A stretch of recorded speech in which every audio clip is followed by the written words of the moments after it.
Welcome to the Insomnia Project. Sit back, relax, and listen as we go on this journey together. And hopefully this journey will take you to a calm place where you can just feel our vibe, chill out, and who knows, maybe even sleep. I'm your host, Marco Timpano.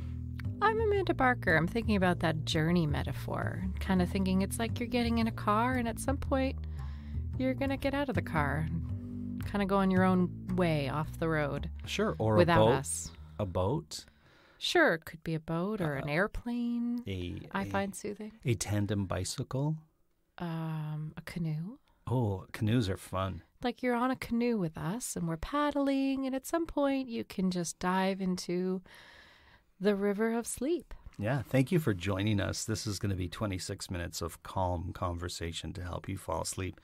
For anyone new who's out there listening and trying to figure out what exactly the Insomnia Project is all about. Maybe it's the first time you're listening and this is your first episode. Very possible. Speaking of the first time, it felt like the first time you and I walking on a street just north of us that we rarely go on. I did not know where that sentence was going. It went to, should we say the street name? Of course, the neighborhood. I think it's called Hillcrest, the neighborhood we were walking through. Is that what it's called? Yeah, I've seen that on street signs, but I would never say, hey, let's go for a stroll in Hillcrest. No, of course not. I just know it as St. Clair. Yeah, St. Clair. We took Christy to St. Clair, which is not far from where we live. St. Clair is one of those iconic Toronto streets. The Bare Naked Ladies actually had a song called Jane.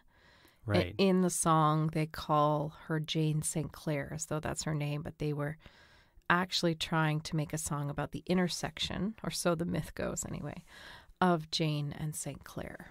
I heard that someone looked at it on a map that wasn't from Toronto. Oh, yeah. And said to them, oh, what a beautiful sounding place, Jane and St. Clair. And Jane and St. Clair, at that time was not the most beautiful area. Beautiful wouldn't be, it's certainly vibrant. Sure. Or can be. I can barely picture that intersection, but beautiful anyway. Toronto has a stoicness and a brickness to it. You know what's at Jane and St. Clair? What's at Jane and St. Clair? Jane and St. Clair, you'll know it because we turn on that street, and there was a billboard as we made that turn on that street. Wait, that's Jane and St. Clair? That's Jane and St. Clair. I thought that was Scarlet.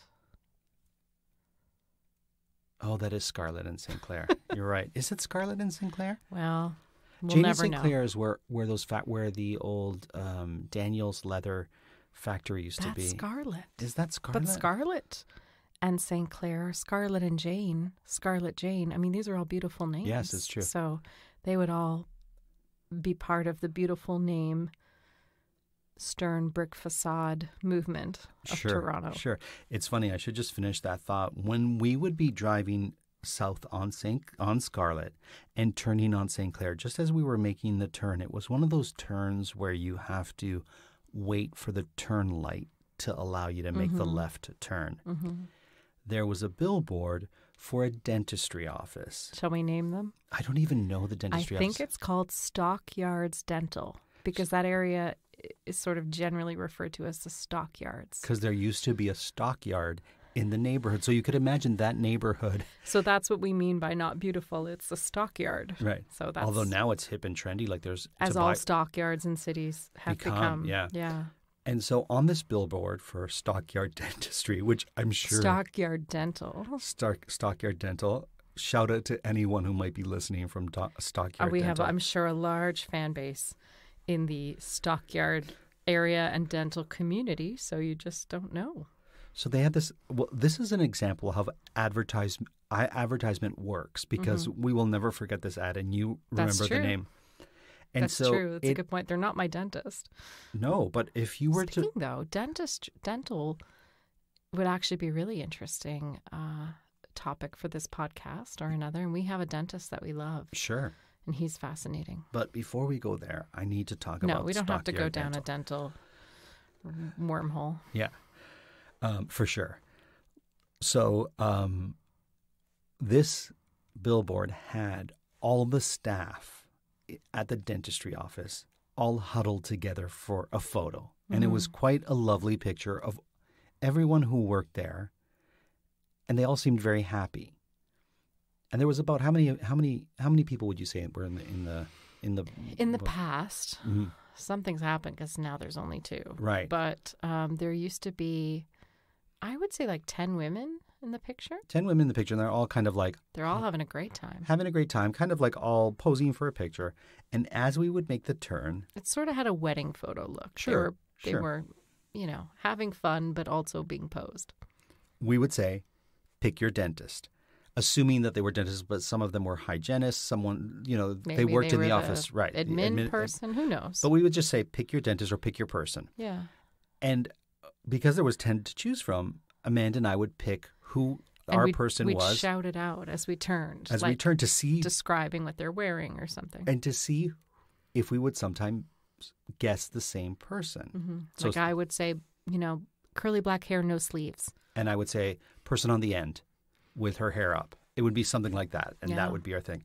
Which reminds me of how Amanda and I watch the television program Jeopardy, which is one of our favorite shows to watch.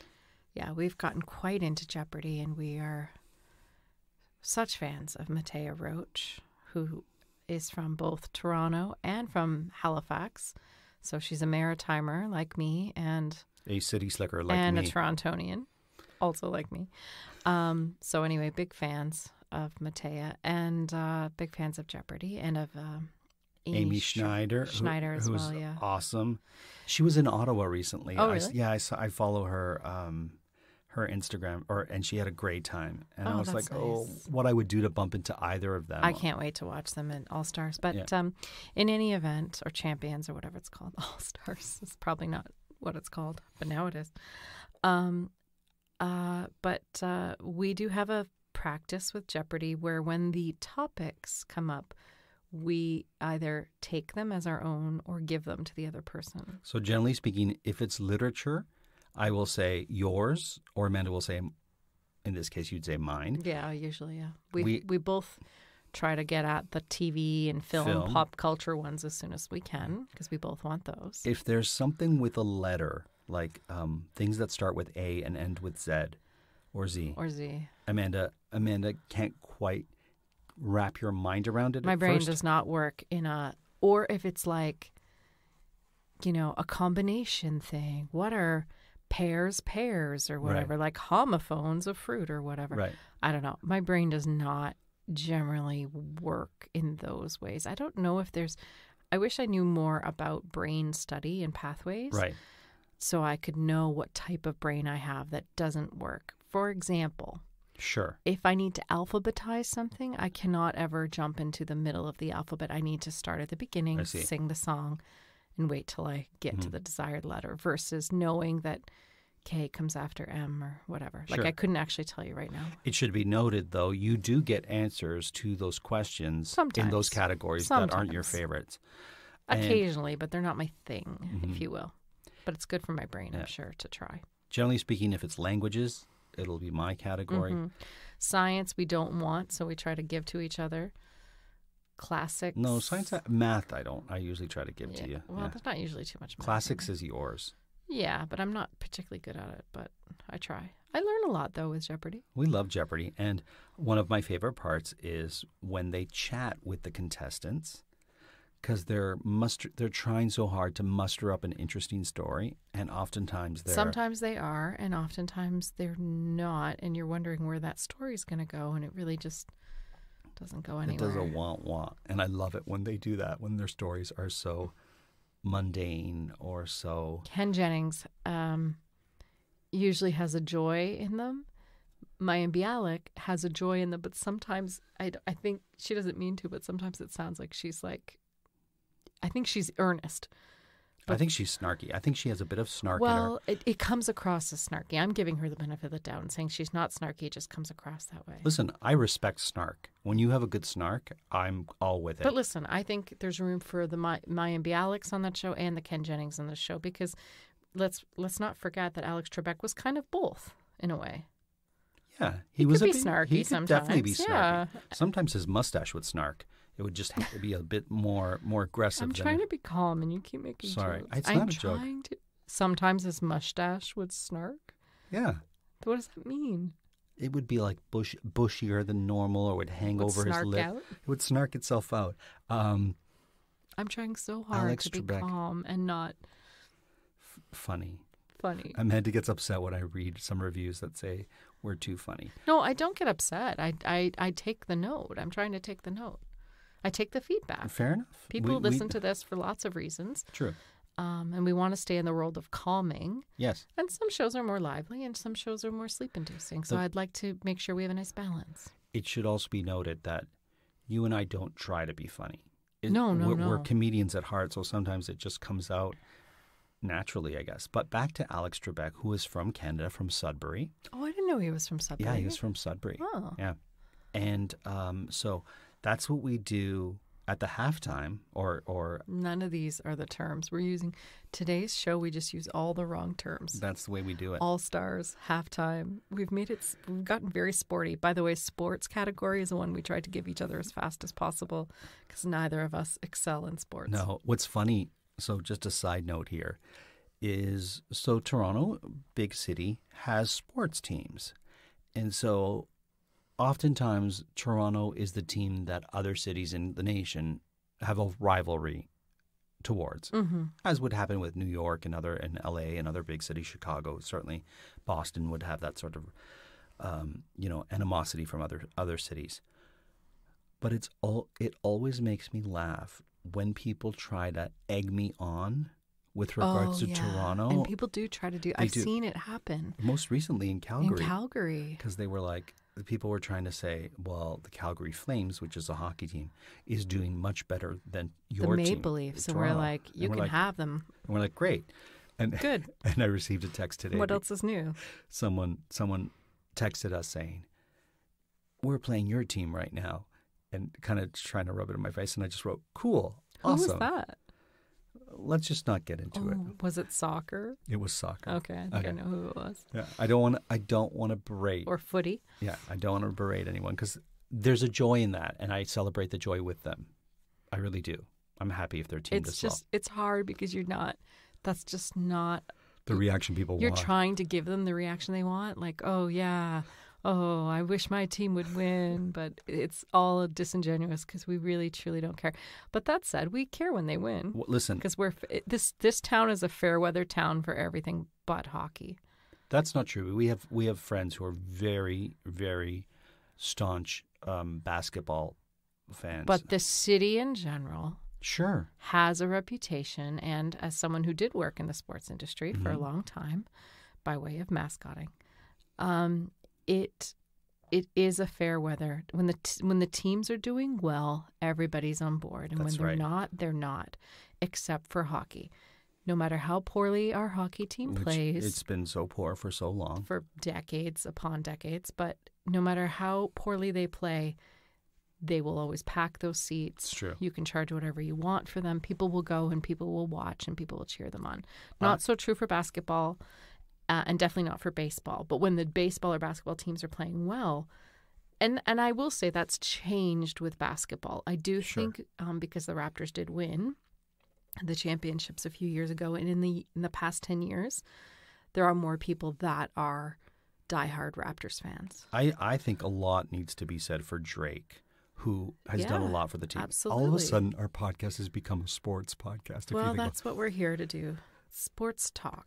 With Marco and Amanda. What's funny is I've worked in radio where people talk sports. I mean, I used to sit at the radio program I worked at, and they'd go on a half an hour about golf, and I'd go make a coffee, because I had nothing to offer about golf, really, or hockey or any sport. So I think it's wonderful that you and I are sitting here.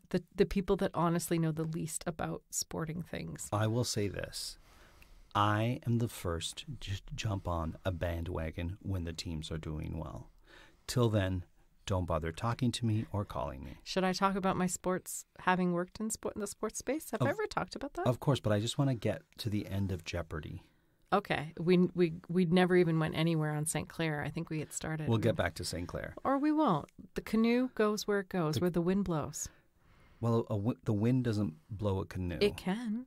It's you paddle. Yes, the paddles have something to do with it, but if you're taking a nap on a canoe, then you just gently ride the lapping waves until it takes you where it wants you to go. I guess, but please, we do not advise taking naps on canoes on this podcast. But we do advise laying somewhere still and quiet and beautiful and imagining that you're in the gentle lap of a canoe. Fair enough. Fair enough. Because that's what I imagine when I go to sleep sometimes. I like to imagine just laying on the waves. Oh, really? I do. I have a paddleboard that I sometimes will take out to the middle of the bay or the lake, and I'll just lay down on it, and I'll sort of secure my little oar, and instead of paddling, I'll just lay down and stare up at the sun and just let the gentle waves lap over the board, and let the wind blow me to where I want to go, and it's the best feeling in the world. So that's what I wish for everybody. Sometimes I think I pretend to be a clam in the bed, in the blanket I pull over me, like I'm a clam. You do tend to clam. Yeah. It's a word you use in the bed quite a bit. The clam, the idea of being a clam, isn't there expression? Snug as a clam. No, clam. Clam up. No, when but you don't isn't want to there, talk about something. you know, like snug in a bug in a rug? As Isn't a there bug in a rug. Yeah, isn't there one like Clam. clam it up? As a man. In a bed. Pretending to be a clam. In a bed. In a band. So. This is taking a turn. Just to end. I'm trying to be gentle and relaxed and let it be known that you're the one pushing your clam agendas. I'm getting back to Jeopardy. Okay. Final Jeopardy.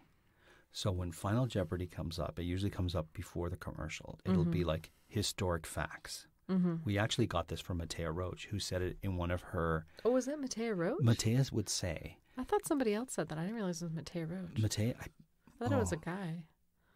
Someone. Anyway. I think it's Mattea, but I could be wrong, so forgive me. A contestant said that they, with their family, would try to guess the answer based on the category... Yeah. When it first came up on Final Jeopardy. So if it's American history, I might yell out Susan B. Anthony. And I'll yell out Paul Revere, and then we'll wait for the question to answer. Mm-hmm. And that's how we pretty much celebrate Jeopardy. Susan B. Anthony was American, right? Yeah, she sewed the flag. Who was the Canadian one? Nellie McClung.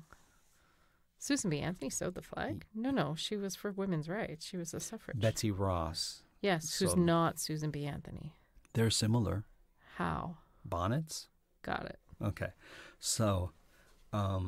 back to what you were saying.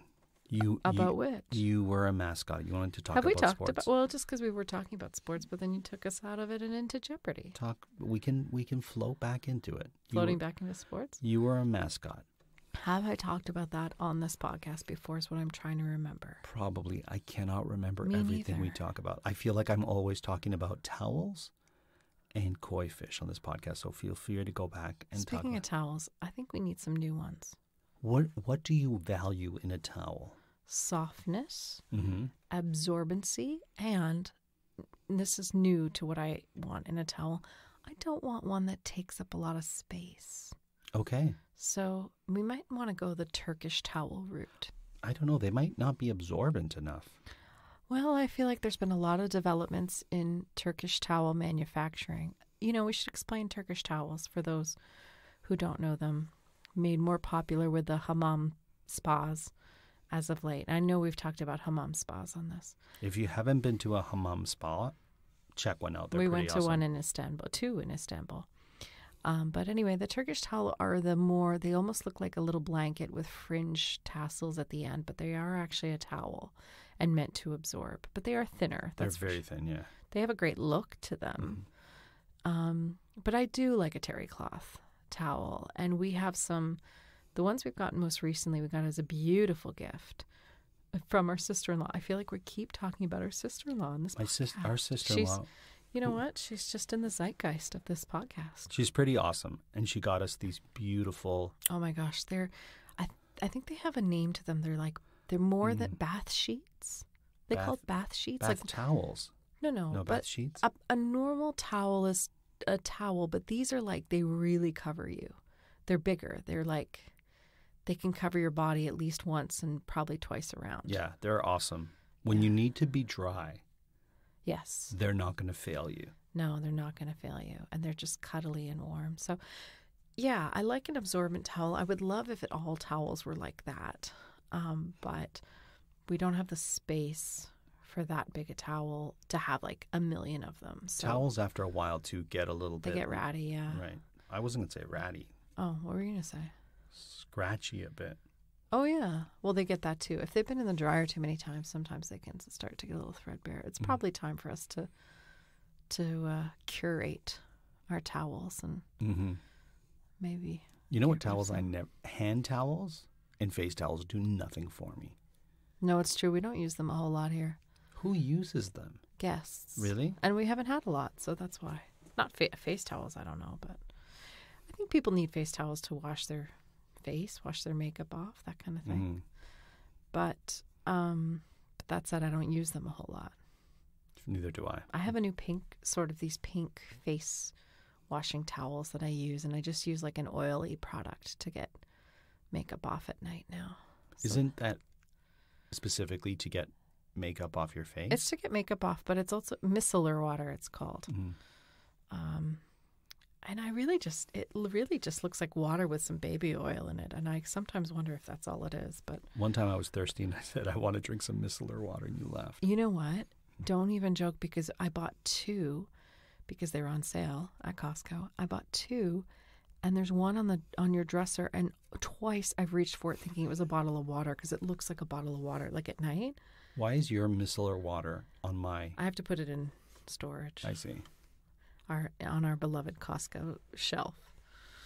How did we get to micellar water from St. Clair? I don't even know how that happened. Like you said, the canoe takes you where the canoe takes you. It's true. Let the waves lap. Let go or be dragged, they say. So it's always better to let go.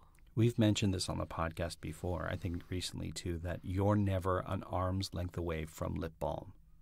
That's true. In fact, I was looking for some. We went for a little Vespa ride to St. Clair tonight, and you were like urging me out the door because you wanted to go while it was still light out and take a walk while it was still light out, which we did. And I said, okay, but I'm looking for lip balm. And you went, well, where is there some down here? There needs to be some by the door. There needs to be door lip balm. I guess. And there wasn't, so I need to get some actually in there, which is good, because just today I was cleaning out our spare room and found a fresh pack of lip balms. Oh. Yeah. Any of the flavors I like? The circular ones. Yeah. I think I bought 2. Okay. I bought doubles last time, so I think there's like a creme brulee in there and a champagne kiss or whatever. Those EOS ones, those ones that are like little balls that you can just... Those are great because when you reach into a bag or purse, especially in the plane, and I know I've talked about this before, your hand can identify exactly what it is. I don't know, it makes it easier to grab when it's circular, I think. So I have a bucket hat I may have talked about before that I really like. Mm-hmm. And I could not find it, and I was really upset. I was worried. Sometimes I love an item, and if it leaves me and I don't see it again, I get very upset about it. I used to love new shoes so much that I'd wear them to bed. True story. What? Yeah.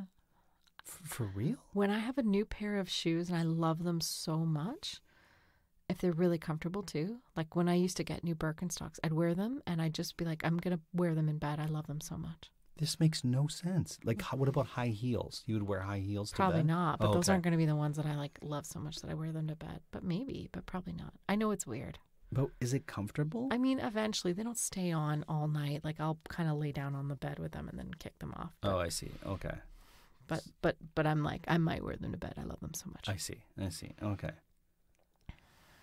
I don't wear anything really. But you love that hat as much. I love that hat. You would almost wear that hat to bed, I think. I would, given the right circumstance. See? Listen, if we were on a beach and the sun was out, I would wear that hat. If you were on a canoe or a paddleboard, laying down, just drifting, you'd wear that hat. If you don't have a bucket hat, let me just say, invest in a bucket hat. This one here is so thin, it collapses to nothing. I can tuck it into my jacket inner pocket, which isn't really a pocket. It's the inside lining of a pocket, but I can put it there and I don't even feel it. Mm-hmm. It gets wet. It dries right away. It covers me with sun. The brim goes right to my eyes, so I don't even get sun in my eyes. Love this hat. Mm-hmm. I might have to get a second one. Well, they're out there for you. You can have a closet full of them if that's what you choose. You're an adult. Being an adult means you get to make choices like that and have a closet full of bucket hats. Well, I don't know if I need a closet full of bucket hats. But if you want it, you can do it. What's your favorite pair of shoes? And this will be the last thing we talk about. Oh my gosh, like ever, or what I have going right now? What you have going right now, because I just dismantled your shoe shelf and had to put it back up. Well, it's not on that. Okay. It's on my everyday shelf, which is by the door. Okay. My favorite pair right now are a pair of Vessis. That's right. So I invested in Vessis. And I say invested because they're not the cheapest shoes. They're not crazy expensive, but I tend to be frugal and they're a little bit more. But I had been researching them for about a year. And really, I looked at reviews and actually went to a clothing swap, as I've talked about many times on this program. It's true. And came across a brand new pair of Vessi still in the box. This woman said, I ordered them online and they're not the right size. And they were much, much too big for me. There was no way I could ever wear them. So I put them in the car and I think they were size 9s. Or something like that. Anyways, I happened to be meeting a friend for dinner that week, and they were still in the car. So I said, hey, I have this pair of shoes. I don't know. They're like sneakers, trainers, runners, whatever you want to call them. And do you want them? They're brand new, and I can't wear them. And she said, sure. So she took them. And I actually followed up with her months later and said, how are those shoes, by the way? And she was like, oh, I wanted to tell you, they're amazing. They're so comfortable. They're completely waterproof, even though they just look like your average sneakers. So I was intrigued because she would tell me and had no reason to lie. So I continued to look them up, get the ads, and finally splurged on them. And so I got little kind of ankle boot Vessis, and they really are waterproof. And they're beyond that, they're wildly comfortable. And they have a sort of knitted, stretchy quality, which I love in a shoe because it almost feels like wearing a little ace bandage. Right. And my ankles sometimes need a little extra support, and I feel like they give that to me. So, and they're really comfortable. And they're kind of stylish. They look funky, I have to say. Do you think they look funky? Yeah, I think they look funky. Yeah. The ones you got. For comfortable shoes, they certainly win. So, yeah, those are the shoes I have going right now that I love. My Vessis, VESSI, just in case anyone's... Oh, SSI, okay. Why? What did you think? Oh, with a Y? I thought it was SSIE. No, I think it's just SSI. Vessi. I don't know. You can find it in the show notes. Are they? Yeah. Oh, that's cool. Yeah, they're Canadian company. And do they do male and female shoes? They do.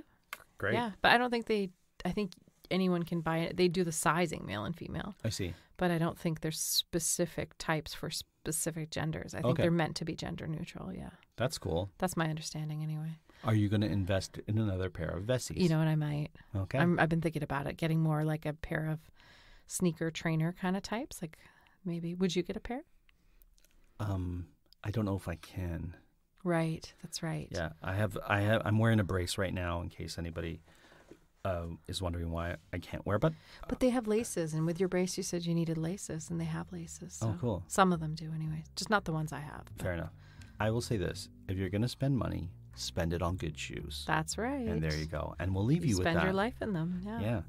I will leave you, or we will leave you with that, and we hope you had a lovely time with us because we certainly had a lovely time with you. And I hope you're very barefoot and floating somewhere in the middle of a lake.